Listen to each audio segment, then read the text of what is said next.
आपण जी शालेय पुस्तकं वर्षानुवर्षे अभ्यासतोय ती कोण बरं तयार करतं? हा प्रश्न तुम्हालाही पडला असेलच.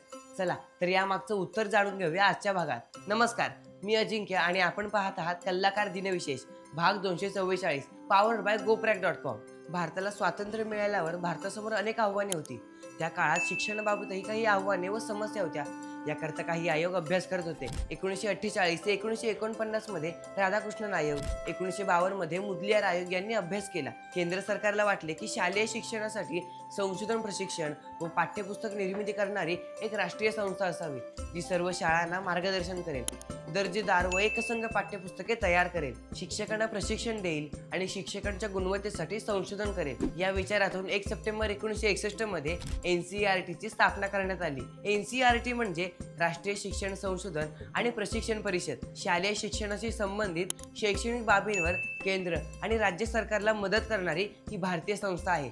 ही भारत सरकारची सर्वोच्च शैक्षणिक संस्था आहे. संपूर्ण व्हिडिओ पाहण्यासाठी आपल्या कल्लाकार YouTube चॅनलला नक्की भेट द्या.